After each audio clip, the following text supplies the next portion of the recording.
Juan Morgan, 7 minutes in the first half. What was required of your team to pull off this upset? You know, guys did a good job just taking it all in 4 minutes at a time. But, you know, from a transition defense standpoint and a rebounding standpoint, we didn't get killed, so we were able to hang in there. Offensively, didn't turn it over.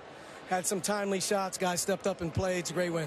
I see you had to take your jacket off. You're still sweating. Talk about the last 2 minutes of this game. Well, it's frustrating at times when you can't execute simple things like press offense. But we got fortunate tonight. They missed a ton of free throws, which gave us an opportunity to hang around, especially in the second half with the amount of fouls. But I'll tell you this, we'll take it. You'll take it. Congratulations. Thank you. They needed it. He'll take it. The defensive play of the game made late in overtime by Justin Smith. Had this ball gone in, it would have tied it. And Justin Smith with a remarkable block shot. The Hoosiers win on the road here in East Lansing. Tennessee, Texas A&M to College Station, along with Sean Farnham. Here's Tom Hart. Yeah, baby. Could be a night of upsets in college basketball. First, Indiana snaps a 7-game losing streak, and now A&M, after trailing early, hanging with #1 Tennessee. The Volunteers started the game on a 28-9 run. A&M had an answer. While the Volunteers have a balanced attack, the Aggies are hanging right there. Tom Hart alongside Sean Farnham. Tennessee has won 15 consecutive games. The Aggies, Sean, have done a tremendous job to answer that early run. Yeah, and Billy Kennedy said it in the first time out to his team. So this is a long game. We're getting what we want at the offensive end of the floor. We just have to compete better at the defensive end. And part of the problem that they had at the defensive end early was because of the fact that they turned the ball over. But this game got off to an unbelievable start. Tennessee came out and went 12 for their first 14 from the field. They were walking. We'll see if the Aggies can continue to capitalize. Tennessee is tied at school record with this 15-game win streak. They're trying to better the school record that was set back when World War I was still raging. It started the win streak started in 1914. Spanned 3 seasons. Tennessee has shown some zone the last couple of games. Rick Barnes said he picked it up from Jim Boeheim. Here's Wendell Chuck Mitchell for 3. And Bone, the Tennessee point guard, tracks down the rebound. He's got a burst, and so does Admiral Schofield, who puts it in. He's into double figures with 10. Not only does he have a burst, but he has an awareness. He found his teammate and delivered a perfect pass.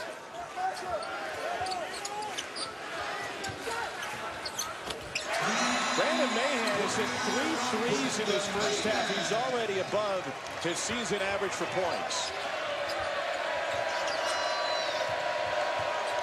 Here's Grant Williams, the reigning conference player of the year. And now Schofield, his running mate. Kyle Alexander, the rebound. The tough thing with this, you mentioned the threes that Mahan has hit. As a team, A&M has 6 made three-pointers. They only average 6 made threes per game. If you're going to knock off #1, you've got to be better than you normally are, especially when you're 1-6 in conference. The worst start in conference history for Texas A&M, dating back to their Big 12 days. There's Mahan with the stroke. Even when you're in a zone, you have to be active. You have to step. You have to rotate through. And that possession was 5th grade 2-3 zone. Everybody holding their form. Nobody extending out to the shooters on the wing. Look how spread out they are now. Now Grant Williams has moved off that block area, and he's moving out to where Mahan is, and they're trying to communicate on that back line. Here's Savion Flagg in the paint for A&M. The Aggies have missed a host of shots on and around the basket. Tennessee hasn't missed much. They're shooting 71% tonight. Grant Williams, a blind shot, and lost his shoe. Starks. And it's taken away by Bowden. Grant had already run back down. Here's Bone. Blocked at the rim. Aggies with a... Starks, the lob. Not a great look. That's a missed opportunity for the Aggies. Starks was going for the highlight rather than the substance in transition. They finally get the lob, and Starks Flagg able to finish. And now Tennessee will push. Rick Barnes wants his team to play almost at breakneck speed. The top 10 in the nation is scoring.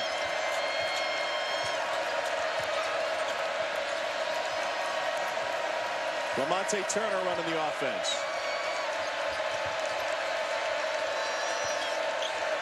Shot clock now at 5. Williams tried to face off. Face up, got it stripped. And we've got a shot clock violation. 21 seconds left in the half for A&M. What do you do offensively if you're the Aggies? Tom, to me, a drive action going towards the bucket. Hope the backline defense steps up, drop it down. This is an unbelievable comeback from the Aggies. Chief halftime report coming up. Chris Kyler, Dallas Cup, Jordan Cornette will have a full report from East Lansing, where Indiana snapped a 7-game losing. Starks basket. Working on Grant Williams. It's at 3. Starks fading away. Missed opportunity again, but Texas A&M with quite the comeback to make it a 7-point game at the half. Tennessee's riding a 15-game losing. The Volunteers still red hot, shooting 67% from the floor in the first half.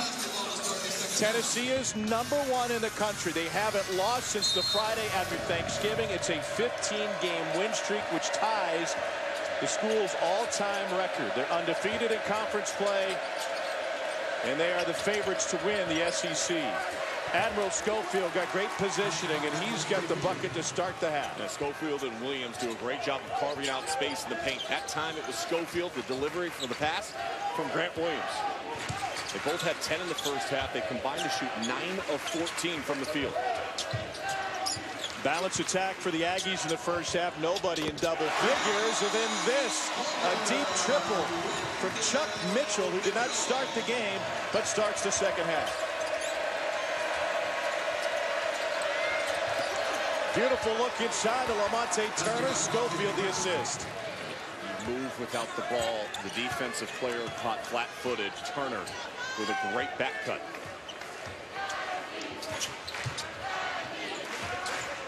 TJ Starks is the leading scorer for A&M, 13 a game. He only has 6 thus far. Schofield got a bump while he was in the air. That'll be a foul on Christian Mekagulu.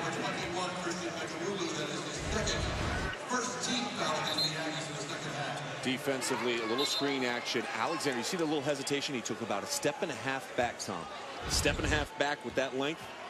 All of a sudden now you're no longer in a shot blocking territory, and it allowed that free look from the outside.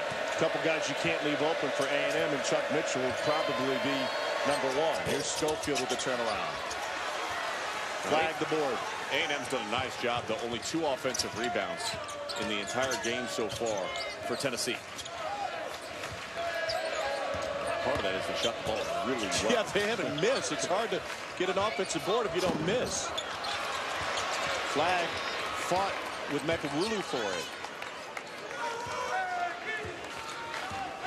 6th offensive rebound for A&M. That has offset some of their turnovers. Mitchell got it back and snuck it in.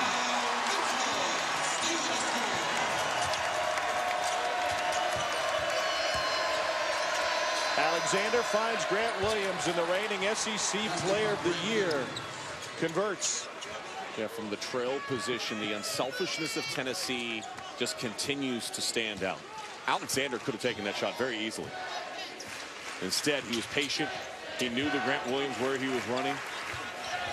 Tennessee, an unselfish team, 3rd in the country in assists per game, almost 20 for a top 10 scoring offense. Mitchell on Schofield, got him in the air, steps through with the left. Chuck Mitchell taking over the second half. He's coming off one of the worst games he's had all season long, just 2 points. Last time out against LSU when he was 1 for 8 from the field. Talking to Billy Kennedy about that this afternoon, he said he had a lot of shots that were off the rim and halfway down. Shot clock, single digits for Tennessee. Point guard Jordan Ball. Off of the foot, and that's going to reset the shot clock. Tough break for the Aggies. Does a great job. Loose ball situation here. You step underneath, almost lose control of the dribble, but it's just about being on balance. You know, if you can gather yourself and your feet are underneath you, your foundation is the most important aspect of any shot attempt that you take. Has scored all of his points in the second half. The Florida guys and the Southeast, some of them prefer rock, but here in Texas, we go the other way. I am the worst fisherman ever. Ever? Ever. By the way, that foul actually charges Alexander, not Williams. Take it back. I think my dad's the worst fisherman ever, and he taught me how to fish. So subsequently, I'm not very good. Passed it down. I caught a bluegill once in 1987. I haven't been back out. That was a while ago. It was. It's more recent than when Texas A&M last beat a top 5 team. Oh, smooth like butter. Just like a suit. 1982 against the Long Bass Fisherman. He wants to be Jordan Lee, the 2-time defending champ. The Bassmaster Classic. Here's Schofield. You didn't know that, did you? You just learned something today, Sean Farnham, about the Bassmaster Classic. Working with you, Tom, I learned something from you, just like you learned the greatness that is Al Jarreau. I did. Mekawulu pushed Schofield even deeper. And then Tennessee commits the foul. It'll be charged to Grant Williams. Chuck Mitchell telling me a couple weeks ago that he's a Texas kid, right? He's from Rockdale, Texas, so he prefers fishing on grass versus rock. He said the Florida guys and the Southeast, some of them prefer rock, but here in Texas, we go the other way. I am the worst fisherman ever. Ever? Ever. By the way, that foul actually charges Alexander, not Williams. Take it back. I think my dad's the worst fisherman ever, and he taught me how to fish. So subsequently, I'm not very good. Passed it down. I caught a bluegill once in 1987. I haven't been back out. That was a while ago. It was. It's more recent than when Texas A&M last beat a top 5 team. Oh, smooth like butter. Just like a suit. 1982 against the Longhorns in that great rivalry that Rick Barnes was a part of for nearly 2 decades. They had Alexander open on the weak side. The Savion Flagg was guarding nobody in their zone. And right now there's a lot of standing around. When Rick Barnes and Tennessee worked at shoot-around against the zone defense today, they were cutting, they were screening, they were moving. That possession right now, they were standing and they were watching. If you haven't seen Texas A&M much this season, they only play zone 13% of the time overall, but they've really turned it up over the last few games. Williams got it inside. Yeah, a couple better movement on the outside, and Williams sneaks around the back line of the defense and just ducks right in. Starks inside. Mekawulu.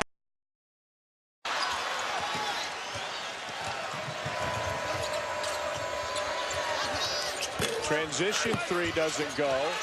And then a foul on the rebound, and Alexander went down hard.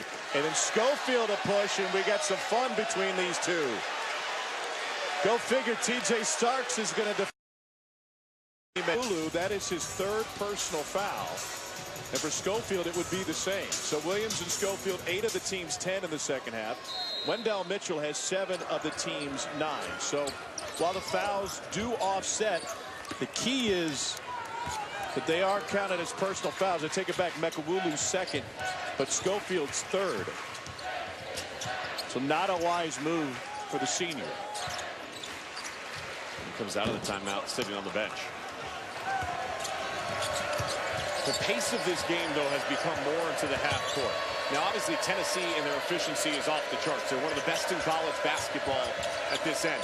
But they thrive at playing quick and pushing, creating tempo. The defensive transition of A&M has been strong. Williams calling for it. Working on Josh Nebo. Fade away. So good. Hey, folks, if you haven't paid attention to Grant Williams the last couple of years, he's one of the best that we have in college basketball. And I know there's a lot of people say, well, what if he plays against somebody with length? He does that all the time. It's about positioning, and it's about the release on his shot. It's fantastic. He is one of the most consistent performers in all of college basketball. Trying to be a repeat SEC Player of the Year. A bump but no whistle initially, and then a foul afterwards. And let's go back to last possession. Grant Williams catches right off the block. This is where he's most comfortable. He does a little rip through, gets his back to it, and then look at the space that he's able to create. It's all about spacing and using that upper body strength and leveraging it to create that gap to be able to finish. And you look at his rankings where he's at in the SEC, it's clear to understand why he's the favorite to go back-to-back as far as Conference Players of the Year. You mentioned him playing against length. He had 18 points, 6 assists, and 8 boards in the game against Kansas, the lone loss this season. That was when Kansas still had their big guy. Unfortunately, he fouled out, though, in regulation, was not available in overtime in that loss. He pawns with the foul up front after Alexander committed one, and the foul's starting to pile up for Tennessee. So Grant Williams trying to establish himself in elite company. If he comes back next year, perhaps he could join Pete Maravich and Bernard King, the only 3-time winners of the SEC Player of the Year honors. These are all the guys who won it twice, including Kenny Skywalker at Kentucky back in the mid-'80s, and Tennessee's own Dale Ellis. LSU had Chris Jackson and Shaq, and then Corliss Williamson, the most recent SEC player to be a 2-time Conference Player of the Year. Grant Williams with the foul out front on Mitchell, and Chuck Mitchell's going to be shooting three free throws.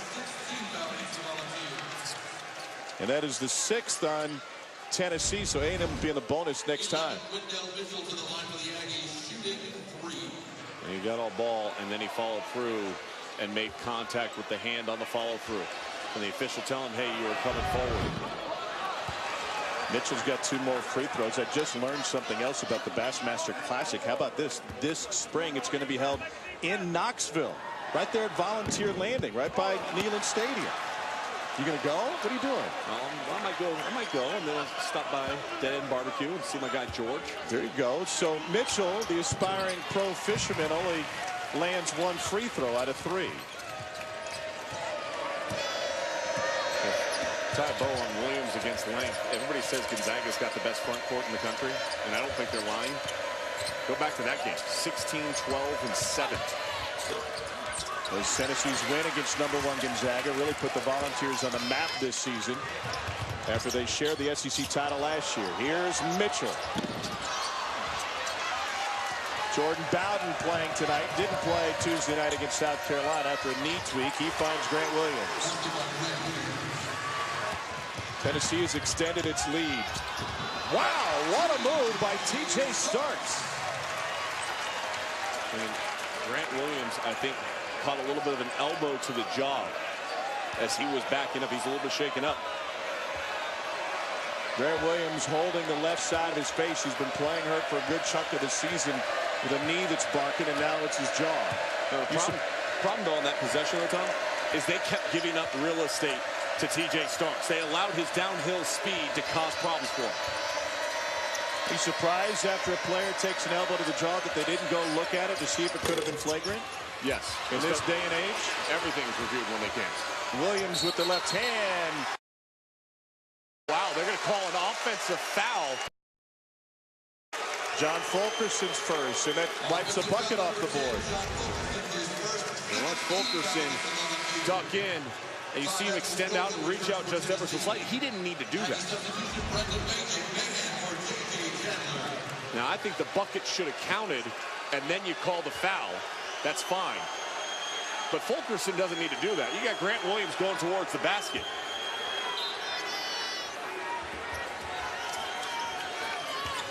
If the foul occurred before the bucket, they wouldn't count it anyway, but bang play, and A&M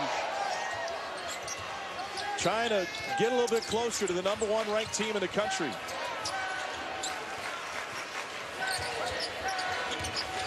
If you're #1 in the country, Tom, everybody's going to give you their best shot.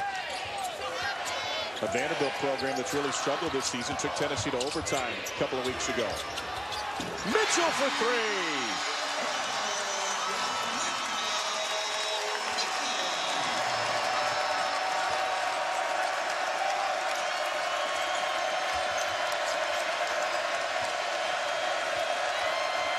Stolen away. It's Mitchell again. And they're going to get Turner for the foul. It's his second. And Chuck Mitchell is carrying the Aggies here in the second half. To beat #1, you need guys. You feel like he was in a vulnerable position. He said no.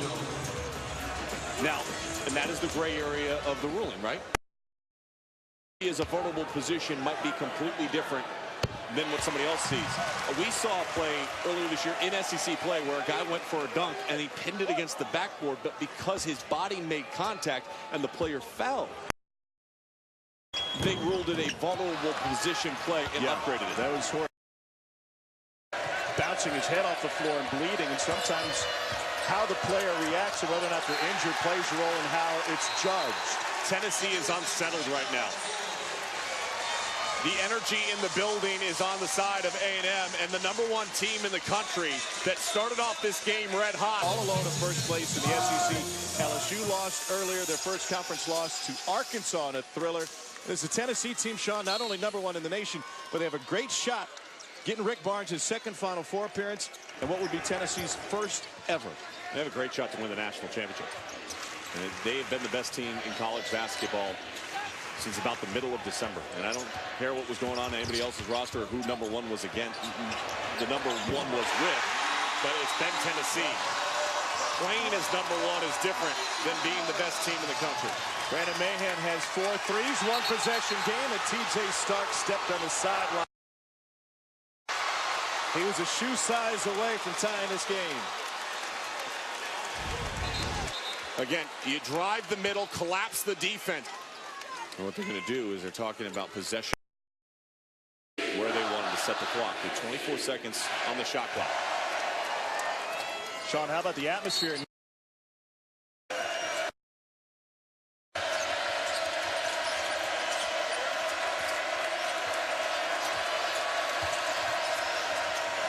got to throw that over the top. Bone for 3 instead, and he drains it.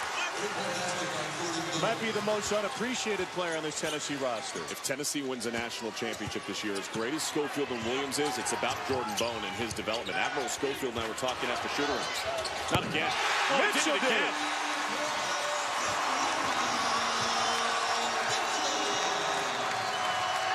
Inside to Williams, and he's fouled by Josh Nebo. Chuck Mitchell trying to land the big one.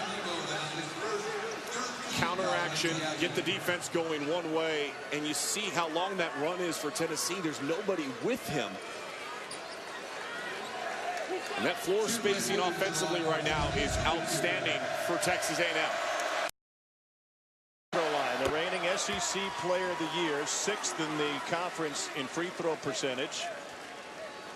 Coming off of another 20-point game Tuesday night against South Carolina.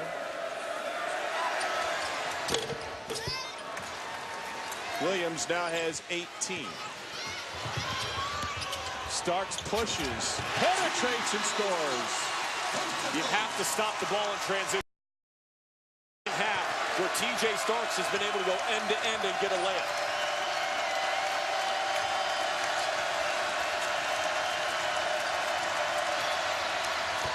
Bowden splashes one down.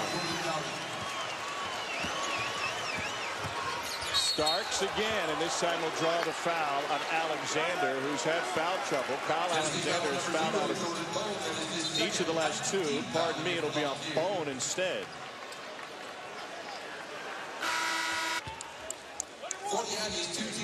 TJ Starks, 67% on the season, goes to the line. And watching TJ Starks this year, because of all the guys that they're missing, some of them that they had hoped that they'd get back, guys like Tyler Davis.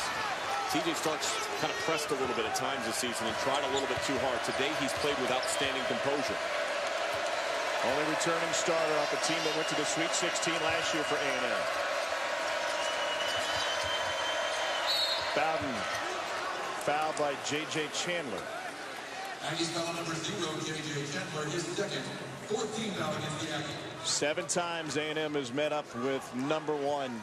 All 7 times they've taken the L. Starting with UCLA in 1971. Close, especially lately. January 15, a double overtime loss to Kentucky. Another triple for Jordan Bowden. It was a look-off by Bone, though, that froze the defense. He knew exactly where his guy was, and he fooled the defense with his eyes like a quarterback reading that spy linebacker. Rick Barnes challenged Jordan Bone at the beginning of the season. He said, you don't even know who you're playing with. Point being that as a point guard, you got to know the strengths and weaknesses. Finding Nebo inside. Another follow jam and a timeout for Billy Kennedy. 9:37 left in regulation. Aggies within striking distance of their... You usually see a ton of carryover from that to the game. And I asked him about it earlier today. He said, look, Woody Hayes, of course, a legendary football coach from Ohio State that won 5 national championships, said, hey, hire guys that can coach. Don't worry about getting guys that can recruit. And he's always had that, which is why you have Herb Sendek, Fran Fraschilla, Larry Shyatt, Frank Haight, Rodney Terry. All guys that were underneath him and went on and had huge success as head coaches themselves. As a youngster, Barnes was on an Ohio State staff. Same time Hayes was there at the football team. Williams now has another 20-point game. The lead is 7 for Tennessee. I think that's really important, though. And the other thing Coach Barnes does a great job is because he empowers his staff. It's not always his voice. So when he does talk at shoot-arounds, it really cuts through. Williams commits the foul. It's the second on the Star with 9 minutes to go. Good job. The on-ball screen, creating space, and then Jordan Bone again, just the good feel, sees a small window to deliver the pass and make it easy for Grant Williams to finish. 7 assists for Jordan Bone in this one, coming off of a 9-assist game against South Carolina. He is simply sensational this year for Tennessee. That was impressive. The fact that you just said simply sensational, that smoothly. Jordan would appreciate the alliteration. He said the key to his game is not just the speed, it's the variance of the speed. Well, I think sometimes we get caught in, oh, he's really quick end to end. That's fine. But being a great point guard isn't about how fast you can run the 100-meter dash or 94 feet. Unless you're with Jay Billis walking the floor. It's snowshoes. Okay. But it's about how you change direction, change pace. What's your vision? What's your timing like? Bones got another assist and a corner feed to Lamonte Turner. When you have the skilled players around him on the outside, it makes life so much easier. Chuck Mitchell hangs but can't hit. Here's Bone. Toys with the D, finds Bell, and he gets it blocked. Mitchell ahead to Starks. And Grant Williams gets the block. Timeout asked for by Starks. Really good defense by Grant Williams, walling up, not breaking his arms. Good idea to attack by TJ. Tennessee leads Duke on Tuesday. Sunflower Showdown, KU and K-State. Stan Van Gundy and Chauncey Billups will be courtside. Then Wednesday, Jay Billis is going to the NBA for Washington at Milwaukee. And it'll be Rebecca Lobo and Mark Jackson alongside Dave Patch for San Antonio and Golden State. Again, Chuck Mitchell has 18. A&M trails by 6. Williams got away with a push-off in Tennessee with an offensive rebound. Great execution out of the timeout. Getting high-quality shots against this Tennessee defense. Lamonte Turner steps into a 3. We talk so much about Schofield and Williams. Bowden, Bone, and Turner have been shooting 43% from beyond the arc in conference play. That spaces the floor, allows you to attack. It's been a big part of Tennessee's success in this 15-game win streak. Savion Flag answers. We got a shootout on our hands now here in Aggie Land.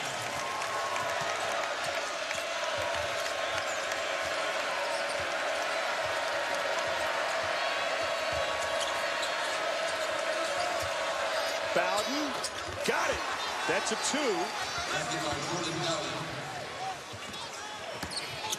Tennessee 8th in the country in points per game at 86. Mitchell left it short. 3-on-2. And Turner puts it in. Again, even in that transition, you saw Turner probing, trying to identify where his guys were and what was his best option.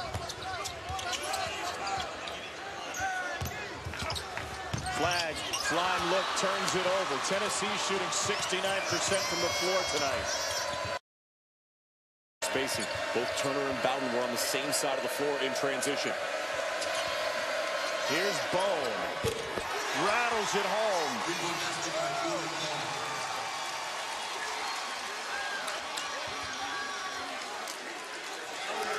Do you have the makeup to win it all?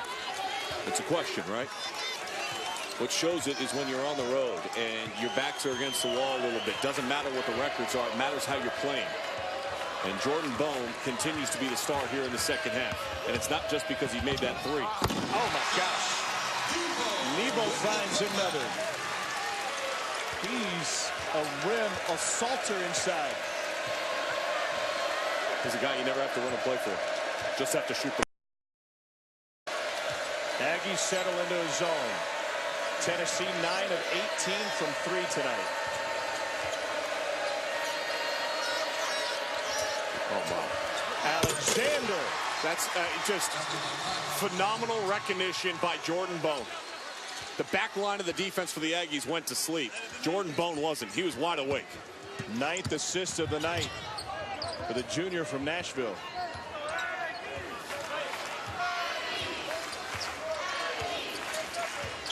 Tennessee already at 87 points and still 5 minutes to play.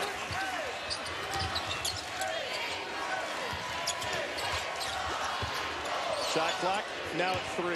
Savion Flagg lost it. And a shot clock violation. Tommy, I want to show you something. Bone gets the ball back, okay, and as the ball gets thrown up here up top, watch the back line of the defense. He's stepping up to guard Grant Williams. No one is on Kyle Alexander underneath. What does Jordan Bone do? Just throw it right over the top. Alexander wasn't even looking for it until the ball was in the air. But that's just understanding of the skill set of the people around you and having great awareness. Jordan Bone is one of the elite guards in all of college basketball. It showed up. He's got 9 assists to go with his 16 points, and he hasn't missed a shot. Football school, right? Won the national title in '98 with T. Martin at quarterback. They lost 7 games this year on the football side, and Tennessee's team on the basketball court has already avenged all 7 of those losses, including out of conference to West Virginia. How about that? You did some deep digging there, partner. Oh, I always have help. Never come up with it on my own. Tennessee has made its last 5 field goal attempts. Great kick out. Bowden. And it's kept alive by Bowden, who came crashing in. Tennessee gets a ton of out-of-area rebounds. Those are effort plays. That stems from the leadership this team has.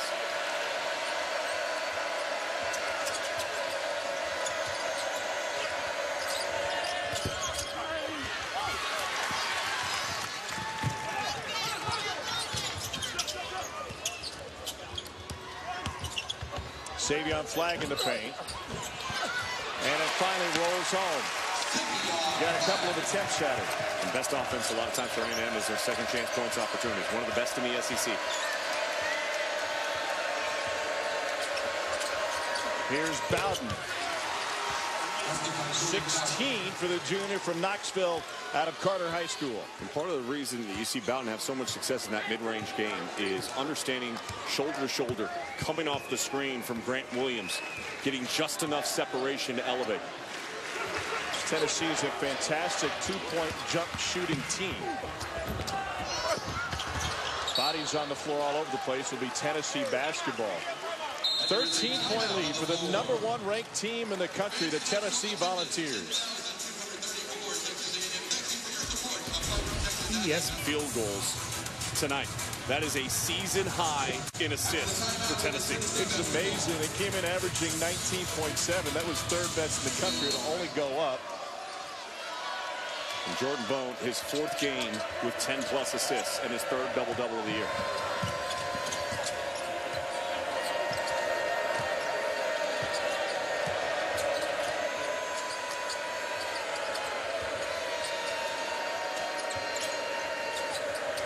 Here's Bone. And now Schofield on Flagg. 3 minutes to play. A&M needs a run. They've shot the ball well from deep tonight. 12 of 25. J.J. Chandler, no. And the foul against Texas A&M. And J.J. Chandler may have hit his head on the floor when he was spilling. We saw Ole Miss game against Iowa State, where Iowa State went on the road and they shot 67% from the floor, and that was the best field goal percentage by a road team all season long.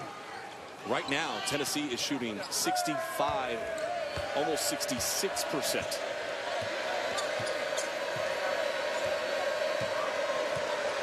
The efficiency, it's not just the points, it's the level of efficiency in which you see in Tennessee.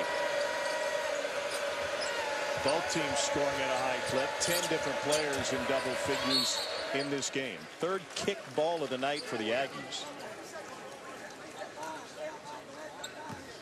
Rick Barnes really, Sean, likes his team. The chemistry that you were talking about, that might be an understatement. Yeah, I mean, and there's so much to like.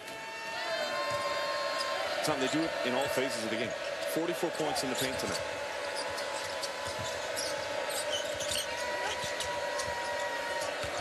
Schofield, too strong, and then a bump on Chandler, and he's able to save it by going through the cheerleaders. The SEC championship runs through Knoxville. There's no doubt about that. And maybe the road to a national championship. They still have 2 conference matchups with Kentucky, and those are going to be heavyweight battles. 4-on-1 for Tennessee. Ball. How about the tempo? He just like slow walks it in. But that's what I've been talking about with Jordan Bone all night long. It's not about how quick he is in transition. He can be quick. But it's lulling you to sleep to a point where you're like, wait, hold on, why don't we rotate better defensively on that? Because you're anticipating his vision and you're so scared of his ability to find his teammates. I talked to him about that tempo today, and he said, I know when the slow play, I can go 50%, 75, and then when they start getting on their heels, I can put it to 100 and go right by them. Big contingent of Big Orange Nation here in the Lone Star State. And the school record sitting there staring at him right in the eyes, a minute away. First, the Volunteers defended the Alamo in San Antonio. That's where they got their nickname from, and now they defend their perfect conference record. Under a minute to play. Turner with the steal.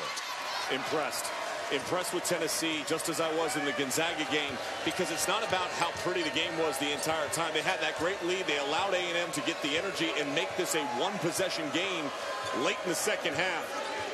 But then it's the talent, it's the balance, it's the trust in one another that showed out. Turner's got 19. Tonight after Top Rank Boxing here on ESPN. Tune in for SportsCenter with John Anderson and Kenny Mayne. Of all the highlights from the Lakers-Warriors, post-game reactions from KD and Steph. Plus on the eve of Super Bowl 53, the Patriots' key is stopping Jared Goff. Top moments from the Octagon and Ring tonight at 12 midnight Eastern on ESPN and the ESPN app. Tennessee will remain undefeated on the road this season. Only Duke can say the same thing. They are the best team in college basketball, period. There's a lot of good teams. This team's experience, their depth, their leadership from within, it shines. And it shines sometimes even in adversity. They get Missouri midweek, and then Florida comes to Thompson-Boling a week from today. It's the longest win streak in school history. The Tennessee Volunteers haven't lost Friday. The streak stands at 16. It was a one-possession game, and it ends up having the separation of 93-76, dominating.